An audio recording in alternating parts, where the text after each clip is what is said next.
بسم اللہ الرحمن الرحیم۔ شروع اللہ کے نام سے جو بڑا مہربان نہایت رحم والا ہے۔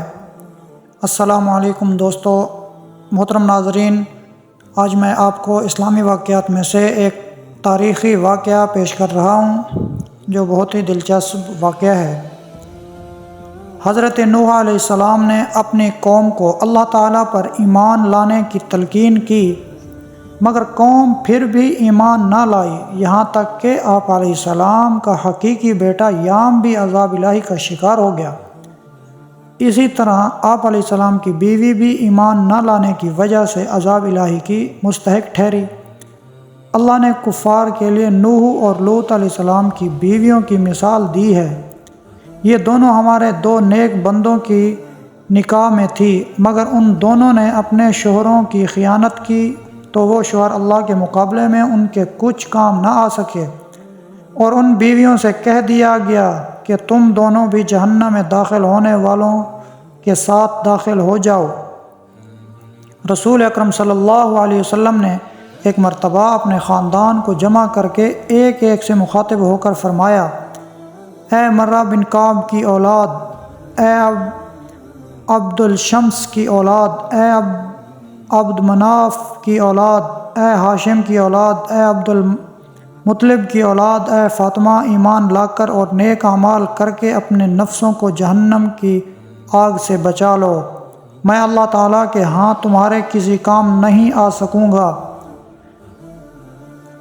اللہ سبحانہ و تعالیٰ نے کفار کو ہلاک کرنے کے بعد زمین کو خشک کر کے رہنے کے قابل بنا دیا، اور آپ علیہ السلام کی اولاد جو کشتی میں آپ علیہ السلام کے ساتھ سوار تھی، ان سے انسانی نسل کو باقی رکھا۔ سام کی نسل سے عربی، فارسی اور رومی وجود میں آئے۔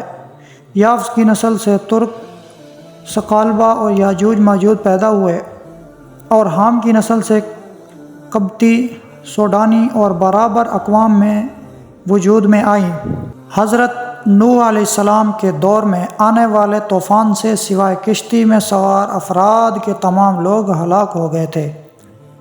ان سے آگے پھر انسانی نسل کا سلسلہ چلا، اس لیے حضرت نوح علیہ السلام آدم ثانی دوسرے آدم کہلاتے ہیں، اور ہم نے ان نوح علیہ السلام ہی کی نسل کو باقی رکھا۔ جب نوح علیہ السلام کی وفات کا وقت قریب آیا تو انہوں نے اپنے بیٹے کو وصیت فرمائی کہ میں تجھے دو کاموں کا حکم دیتا ہوں اور دو کاموں سے روکتا ہوں۔ وہ چیزیں جن کا حکم دیتا ہوں، لا الہ الا اللہ کو اختیار کرنا، کیونکہ ترازو کے ایک پلڑے میں 7 آسمان اور 7 زمین رکھ دی جائے اور دوسرے پلڑے میں لا الہ الا اللہ کو رکھ دیا جائے تو ان کلمات والا پلڑا جھک جائے گا۔